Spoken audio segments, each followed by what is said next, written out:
The best DM you've had. I really, really want to say that it's my best friend Chuck. He was a very good DM, but if I'm being honest, he's not the best DM I've had. Now, that's not to say he was in any way deficient. I felt like if he easily ranks amongst the top DMs I've ever had. But it was actually a team of two guys who DM'd back and forth. I'm pretty sure I talked about them in my Gen Con videos, so if you go back and watch those, I'll go over it probably in a little more detail than that.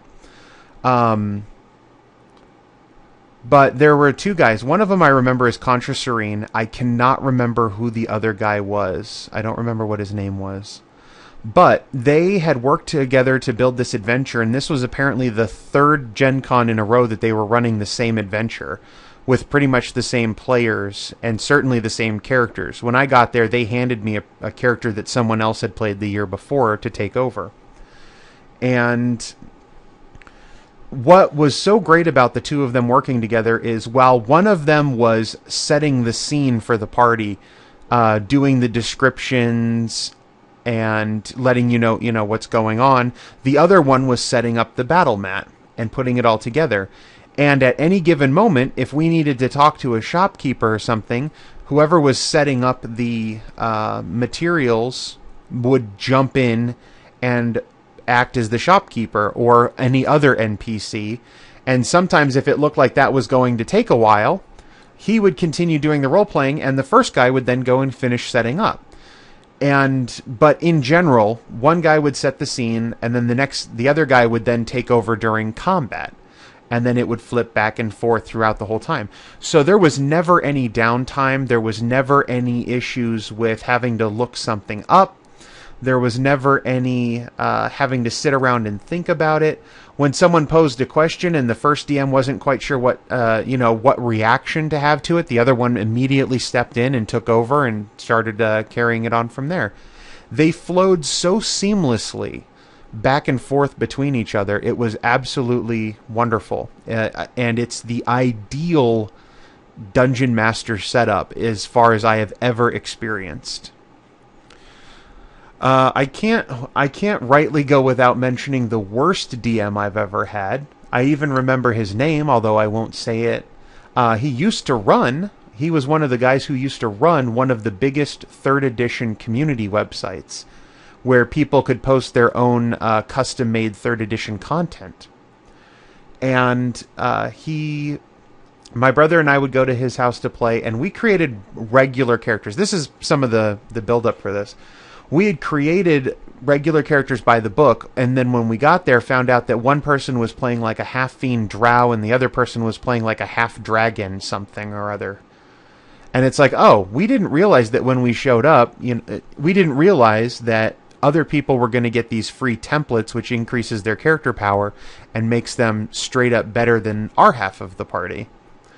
That was strike number one, but I can live with that. Like, I care that someone else is playing a half-fiend and someone's a half-dragon. Who cares? What really set him apart as one of the worst DMs was the fact that he would change the rules during play. Now, I've mentioned before DM Fiat. And I've mentioned before rulings versus rules. So if you're playing the game and a situation comes up and maybe no one is exceptionally familiar with the rule for it, so the DM comes up with a ruling on the spot. Okay, nobody knows how the grapple rules work, so we're just going to play it like this real quick, and then later on we'll look them up for next game. So stuff like that can happen. It's legitimate. It doesn't happen very much when I'm playing a game because I have the rules basically memorized. So if you want, if you need to know how something works, and both DMs that I play with right now know that I know the rules very well, they ask me, how does that work? And I explain it to them. But then there are the idea of changing the rules. Now, you as a DM can change whatever rules you want.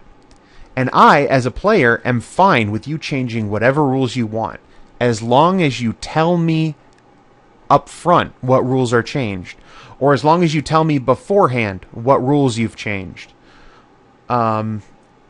I'm cool with rules changes during a game if it's obvious that something is broken. We have, it comes up sometimes, and I've mentioned in previous videos, if some party member's armor class is so skyrockety high compared to the rest of the party that you can't challenge him without killing everyone else, then you talk to that player and change something, and it resolves the problem. If a rules situation comes up in game and nobody's really happy with how it works out and you decide on a different way to do it, as a group, that's fine.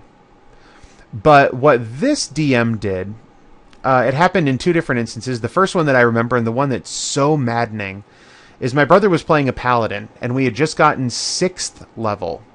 At 5th level, my brother got his mount, and then at 6th level, this is when all the crap hit the fan, my brother took mounted combat. And in the first fight we had after that, the DM started attacking my brother's horse. Now, I won't say that it was malicious where the DM just decided he wanted to attack the horse. I think the creatures he were using would have legitimately attacked the horse. But the first one that managed to hit the horse, my brother used mounted combat, rolled a ride check, defeated the attack roll, and so the mount wasn't hit. And the DM said, nope, I don't like that. So he changed it where... I don't even remember what he changed it to. I just remember that he was upset because he wasn't allowed to hit the paladin's horse. And he didn't like the way that the feat was written, so he just changed it on the spot to make it deliberately worse. And that's not a feat that's broken. It's just a feat. It's the first one in a long line of feats. And I felt that that was malicious when he changed the feat to not work that way. Similarly, at 6th level, my character, Cervantes Ordóñez, took improved trip as a feat. And during combat, used improved trip. Now, this was something that had been building up since 1st level. I was in combat with my arch nemesis who had killed my parents, and I was coming to get revenge on him. And the DM totally, and to his credit, totally went along with my idea, which I had put forward from the very beginning, and created this duelist guy to fight against me. And we were evenly matched in levels, and we fought with similar fighting styles. And he told the rest of the party to, when someone else wanted to intervene, and my character said, leave this to me, and then the person still wanted to, the DM said, no, let him do this, because I put this in the game for him, and I was appreciative of that. Afterward, in the fight, I used my improved trip feat, and he said, how does trip work? And I told him how trip worked. And then we resolved the dice rolls, and when he saw that I tripped the bad guy, he said, no, I don't like the way that works. And he changed the rules on the spot to deliberately make it worse for me. And so, it seemed like, I can't say he had a vendetta against us, because my brother and I were the only ones that this happened to. Whereas the other two characters were, of course, a half-dragon and half-fiend who got a lot of accessions. So, I can't say he was taking it out on us, because he certainly told, one of the players was his wife, and he certainly told her enough times, no, you can't do that. But it just seemed like he was changing the rules too often in the middle of combat, just because he didn't like the way things were playing out, and not with a lot of discussion or anything on top of it. He goes down in history so far as the worst DM I've ever had. And so I shared that story just to make this video a little longer, considering that yesterday's video was short. But yeah, those two guys that ran that co-DMing thing, they were absolutely awesome. It's like they both shared the same brain. They were so on the spot and in tune. My brother and I we never did it to that degree, but I could totally see where if my brother and I ever were running a game again together, that we should seek to emulate their model, their example. Well, that has been 30 straight days of me waxing poetic on topics, some misspelled, some more difficult than others. And so I hope you've enjoyed this. It may be a while until I get my next video out, although there is one idea that's been in my head for most of the month, which I haven't put out yet. So hopefully I'll get my thoughts together on that soon. But until next time, bye bye.